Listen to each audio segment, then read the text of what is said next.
tous les ans, on a entre 10 et 15 apprentis qu'on forme, qu'on développe, même sur des périodes où on n'embaucherait pas. Et de la même façon, on s'engage pour faire découvrir les métiers de l'industrie. Et avec nous, dans le studio de la famille Radio Mont-Blanc, c'est Grégory Chalamel. Il est directeur de Bosch Marinier, équipementier pour l'industrie automobile et fabricant d'outils électriques. Bonjour Grégory. Bonjour à tous. Et bonjour et merci d'avoir accepté notre invitation pour nous parler de RSE comme chaque lundi. Monsieur Chalamel, avant tout, Bosch, une grande marque ancienne. Vous nous rappelez un petit peu dans les grandes lignes ce que fait Bosch aujourd'hui et notamment à Marinier? Alors à Marinier, on est équipementier automobile de rang 1. Ça veut dire qu'on livre en direct les constructeurs auto et on assemble des directions assistées. Donc on en fait à peu près 500 000 par an. Et puis il y a 2 ans, on a lancé Absolu. C'est une offre de diversification où on va accompagner des industriels, des startups dans l'assemblage de leurs produits. D'accord, voilà pour la présentation de Bosch Marinier. On est là pour parler RSE. Qu'est-ce que ça vous évoque à vous, la RSE, monsieur Chalamel? Alors très honnêtement, la RSE, jusqu'à il n'y a pas longtemps, ça évoquait pas grand-chose chez nous. Et pourtant, il y a plein de choses qui sont faites sur le site. Et puis, il y a quelques mois, on s'est dit il faut qu'on structure une démarche. Donc, on s'est engagé dans le parcours RSE de Radio Mont-Blanc. On a commencé par faire un état des lieux. On définit nos enjeux. On écoute nos parties intéressées pour quelque part en faire un vrai projet d'entreprise. Alors, vous évoquez justement que finalement, avant de mettre une véritable étiquette sur ce que c'est que la RSE, il y avait déjà des choses qui étaient mises en place au sein de Bosch Marinier. Vous avez des exemples concrètement? Alors, un exemple autour du sujet de l'environnement, de nombreux exemples. L'environnement, ça a toujours été un vrai sujet. Alors, on a commencé il y a très longtemps avec le traitement de nos déchets. On génère beaucoup de déchets, mais il y a plus de 98% de nos déchets qui sont valorisés. On a beaucoup travaillé sur l'eau. Et puis, depuis 3 ans, on travaille beaucoup sur nos émissions, les émissions notamment du bâtiment. Donc, on a investi l'an passé 500 000 € dans le bâtiment pour réduire ces émissions avec finaliser le passage en LED de l'ensemble du bâtiment. Sur l'isolation des bâtiments administratifs, où là, c'est 60% de notre consommation de gaz. Donc, c'était important d'investir là-dessus. Et puis, ce qui est important aussi, c'est de compter, c'est d'être capable de mettre des compteurs énergétiques, donc de mesurer pour agir aux bons endroits. De quantifier aussi. Quantifier, voilà. Agir aux bons endroits. Et puis, un truc important, c'était des fois, il y a des mesures simples qui sont importantes.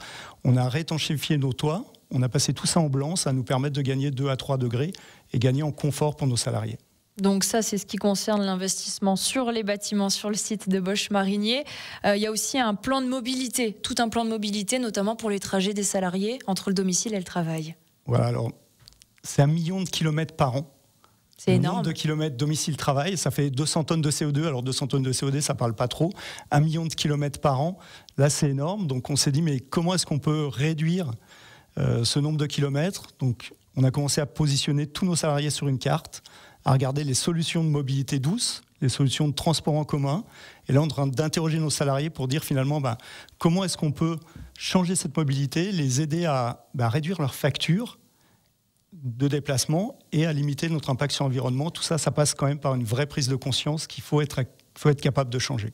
Et justement, vous travaillez à provoquer finalement cette prise de conscience collective parce que ça doit venir individuellement de chacun des salariés.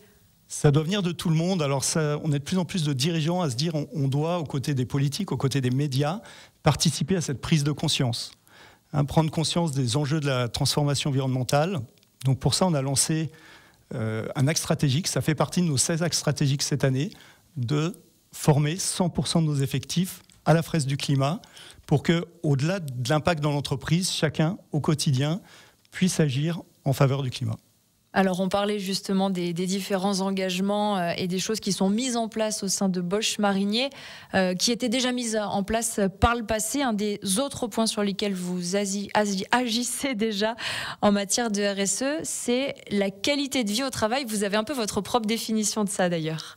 On parle souvent effectivement de bien-être au travail, qualité de vie au travail. Moi, j'aime bien parler de vie au travail, parce qu'on y passe quand même un tiers de son temps à peu près. Donc, si on arrive en se disant vite qu'on parte, c'est pas génial. Donc, comment est-ce que c'est un vrai espace de partage, un espace où il y a de la cohésion.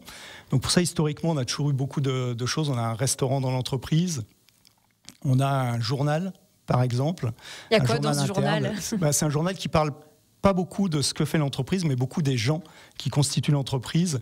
Et ça, c'est une vraie force pour l'entreprise. Et puis, il y a quelques années, on a commencé à travailler sur la flexibilité. comment on développe le télétravail. On avait démarré une charte télétravail avant le Covid. On peut aller aujourd'hui jusqu'à 3 jours de télétravail pour certaines personnes. On a des horaires très flexibles. Alors tout ça, malheureusement, c'est uniquement pour les gens service support. Pour les gens en journée, c'est plus difficile pour les gens postés. Ça s'y prête pas, même bien si sûr. On y réfléchit pour le futur, mais on met aussi des choses en place pour les gens en équipe, par exemple les échauffements en début d'équipe, de façon à mieux rentrer dans son poste et finir la journée avec moins de douleur aussi. La salle de détente aussi, c'est pour tout le monde? La salle de détente, c'est aussi pour tout le monde. Et puis sur cette thématique-là, on a un groupe qui s'est créé, qui s'appelle Be Inspired. C'était il y a 4 ans. C'est 2 personnes qui viennent me voir et qui me disent « Écoute, Greg, on voudrait bien monter des projets, des petits projets ayant un impact positif sur la cohésion, sur la vie au travail et sur l'environnement. » Donc au sein de l'entreprise Bosch Marinier. Au sein de l'entreprise, alors des projets qui montent sur leur temps de travail ou hors temps de travail. Et là, forcément, on dit oui, allez-y, faites-vous plaisir. Et aujourd'hui, il y a une quinzaine de salariés, des directs, donc des gens en équipe, des gens de service support qui travaillent sur différentes thématiques. On dit oui, mais on se dit un peu, c'est quoi vos idées? Alors, effectivement, les idées, il y a des idées qui participent à la cohésion d'équipe. Donc, ils ont mis en place une conciergerie, par exemple, avec la conciergerie de La Roche. Ils ont fait un truc assez génial il y a 2 ans, qui était un concours de sapin de Noël, uniquement avec des déchets. D'accord. Et je peux vous dire qu'il y a eu des trucs géniaux, des équipes qui ont vraiment fait un travail formidable là-dessus. Des sapins écolos. Des sapins écolos, voilà. Ils ont mis en place le Walking Desk. Là, ils sont en train de réfléchir à comment est-ce qu'on fait un partage, un bon coin interne, quelque part, pour partager quand quelqu'un veut vendre quelque chose ou donner quelque chose, échanger quelque chose. Hyper local. Donc ça, c'est plus que local. Et puis, sur les sujets environnementaux, alors là, ils ont beaucoup aussi participé à la mobilité. On a 2 vélos mis à disposition qui appartiennent à la fabrique à Biclou. Ils organisent le Challenge Mobilité tous les ans.